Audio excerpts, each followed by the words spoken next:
बात बताई, मतलब पहली बार ऐसा देखने में आ रहा है कि जैसे लोग कहते हैं कि भाई गाय पालते हैं तो दूध दही से व्यापार करते हैं, लेकिन इन्होंने बहुत अच्छी बात बताई। इन्होंने बताया कि बताओ यहाँ पर जो पशु हैं, पशुओं के जो बच्चे हैं, वो दूध नहीं जहाँ लगाते। तक अभी इस समय टोटल वीगन चल रहा है। वीगन मतलब कि आप किसी भी प्रकार का जीव जंतु युक्त आहार ना लें। तो इस समय वीगन इसलिए भी चल रहा है क्योंकि पहले गाय का जो मुख्य गाय के दूध का जो मुख्य हिस्सा उसके बच्चे का होना चाहिए। उसके बच्चे का जैसे माँ का अपने बच्चों के लिए होता है, वैसे गाय का अपने बच्चों के लिए होता है। जब बच्चे का पेट भर जाता है, बछियों का पेट भर जाता है, बछड़ों का पेट भर जाता था, तो जब दूध बचता था, तो जो उनके सेवक रहते थे तो वो हम इसका प्रयोग करते थे पीने के लिए और दही बनाने के लिए, घी बनाने के लिए, घृत बनाने के लिए। लेकिन आज क्या हो गया है, इसे व्यापार बना दिया गया है। आज पूर्णतः इसको गाय को सिर्फ़ और सिर्फ़ व्यापार की दृष्टि से देखा जा रहा है, गौ सेवा सिर्फ़ व्यापार की दृष्टि से देखा जा रहा है। तो ज सर ये आप क्या संदेश देना चाहेंगे कि युवा साथी आएँ आगे और गाय पाले, मुझे गाय का बस ये पालन-पोषण कहना करें? है कि मान लो पहले तो यदि ये कि आप यदि एक गाय पाल सको तो आप एक गाय ज़रूर पालो अपने घर पे। तो एक गाय का भी यदि आप उत्थान करते हैं, एक गाय का उत्थान मतलब कि आप पूरी तरीके से उस गाय को खिलाओ-पिलाओ, उसका बछड़ा हो तो बछड़े को दूध उसकी माँ का ही पीने दो। वो उत्थान कहलाता है। ये नहीं कि आपने यदि थोड़ा भूसा खिला रहे हैं तो उसका आप दूध भी पी रहे हो, सब कुछ कर रहे हो। क्योंकि कहीं न कहीं हम किसी न किसी जीव का हिस्सा ले रहे हैं।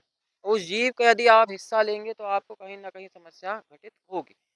दूसरी चीज़ इसको जो व्यापार की दृष्टि से देखते हैं, वह इंसान आज ऑक्सीटोसिन एक इंजेक्शन आता है अधिक दूध के प्रोडक्शन के लिए।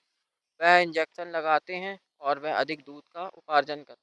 तो साथियों आपने देखा सर ने बहुत अच्छी बात बताई और आइए मैं आपको और भी जानकारी दिखाऊँगा। अभी जैसे अच्छा विचार आया, उस विचार को मैं आपके सामने प्रस्तुत करना चाहूँगा कि देखो आपका जन्मदिन होता है या मेरा जन्मदिन आता है या किसी का भी आता है, तो हम क्या करते हैं 1000-500 का केक लाते हैं, काटते हैं और से नाचते कूदते हैं, उछलते हैं, एक दूसरे के मुँह में चिपकाते हैं। कुछ तो ऐसे मित्र होते हैं लात जूते भी मारते हैं जन्मदिन के दिवस पर।